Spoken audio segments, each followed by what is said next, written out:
And now Storm Tracker weather with meteorologist Paul Bean. Well, the clouds are back in the forecast, but it's also going to be another hot one. Taking a look at the view of the Tetons out there right now, you can definitely tell it's barely even a view of the Tetons, honestly, at this point. You got the smoke from fires, you got mostly cloudy conditions. You're barely seeing much of anything in the skyline anywhere you go, but that's going to be continuing through today. Expect to see more of those hot temperatures as well. 97 yesterday in Pocatello, only 96. So we're starting that slow cool down, but it's just by 1 degree for today. It's not until that weekend that we're going to actually see the cooler temperatures in those mid 80s. For right now, though, sticking to those 60s in American Falls and Pocatello, up to the 50s as you head towards Idaho Falls and Rexburg with 53 and 56, and of course Yellowstone and Island Park, seeing those 42s out there. So of course much cooler up there in the mountains, where we're also seeing showers still moving through. A couple lightning strikes north of Jackson in the last hour or so, and that's going to continue through today. It is scattering out compared to what we saw last night, but it is still prevalent and there. Meanwhile, in the Snake River Plain, while you could see some dark clouds,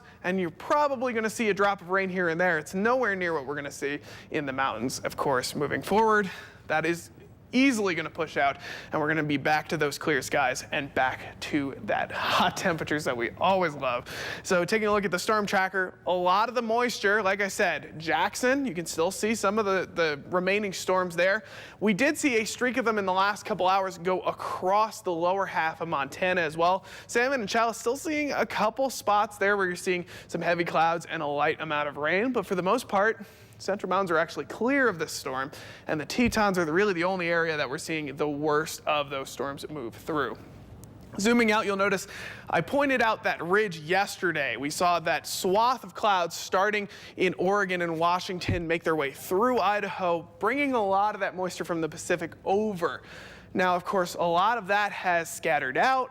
We've seen it weaken overnight, and while there is still some of the Tetons, you can see the back half of that system over in Wyoming. It's basically on its way out, and Tetons are really the only place that it's going to continue to see that rain. Future tracker, for the most part, staying weak today. You see a couple clouds here and there, mostly cloudy conditions across the area. You see that brief amount of storms very quickly make their way across the southern half of Idaho back into the Tetons, but for the most part, like I said, Snake River Plain staying clear from a lot of that, pushing that forward into tomorrow. Everyone stays clear besides a few scattered storms up in Montana and in Wyoming. And then once we hit the start of the weekend, clears out completely. And once again, we see those temperatures finally dip down into those 80s. It'll finally be a break from those 90+ temperatures that we've been seeing for the better part of a year now. So, excuse me, a month.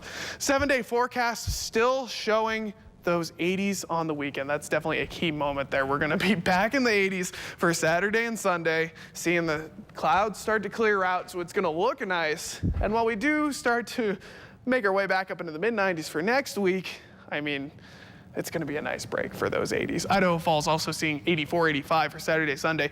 Really not seeing any incidents of rain anywhere in the week, so it's definitely going to be a nice break.